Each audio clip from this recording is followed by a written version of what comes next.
It began inside a place that was supposed to represent safety, the Golden Sunset Care Center. On the surface, it looked peaceful, with clean halls, soft music, and polite smiles from the staff. But behind those doors, something dark was happening. The veterans who had once fought for freedom were now fighting hunger and neglect. Meals grew smaller, medicines disappeared, and hope slowly faded from their eyes. Patricia Hoffman, the director, wore expensive suits and a perfect smile, but her heart was colder than the walls around her. She wasn't just stealing money, she was stealing dignity from heroes who had already given everything. Day by day, these men who once stormed beaches and liberated nations were now being starved in silence, forgotten by the world they once saved, and no one would have known until one ordinary visit changed everything. That ordinary visit came when Tommy Miller walked through the nursing home doors to see his uncle, Walter. The place smelled of bleach and silence, the kind that feels heavy with secrets.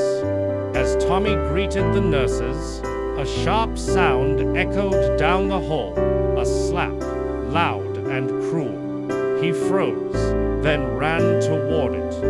There, in a dimly lit hallway, Patricia Hoffman stood over Walter, her face twisted with rage. Walter was on the floor, his lip bleeding, trying to reach his walker.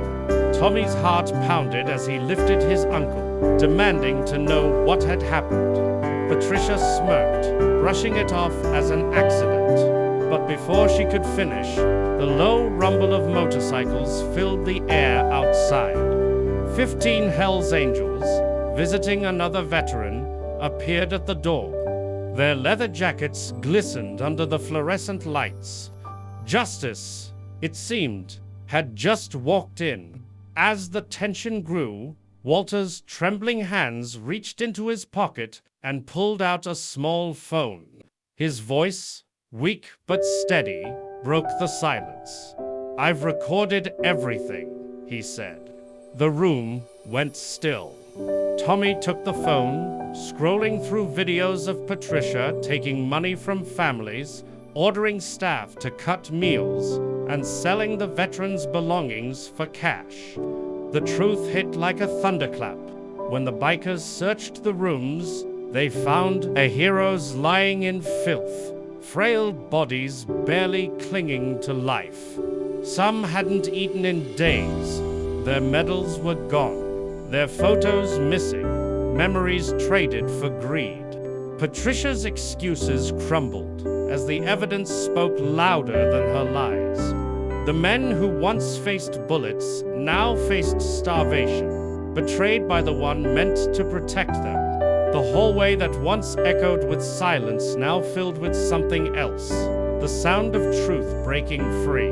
The bikers didn't waste a second. Hammer, their leader, pulled out his phone and called the police, while others began filming everything: the rooms, the empty kitchen, the terrified residents. Patricia tried to stop them, shouting about private property, but her voice trembled with fear. Within minutes, officers arrived, stunned by what they saw. Word spread faster than she could hide. By evening, every local news channel had the same headline: Director starves, World War II veterans. Crowds gathered outside the nursing home, holding flags and signs demanding justice.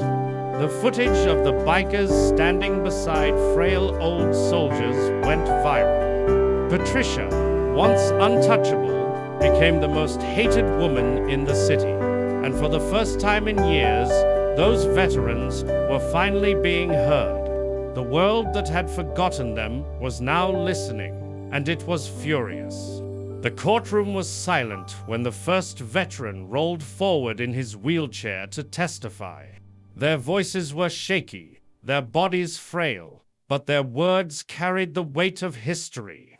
One by one, They told the world what Patricia had done, how she had stolen their food, their medicine, and their dignity.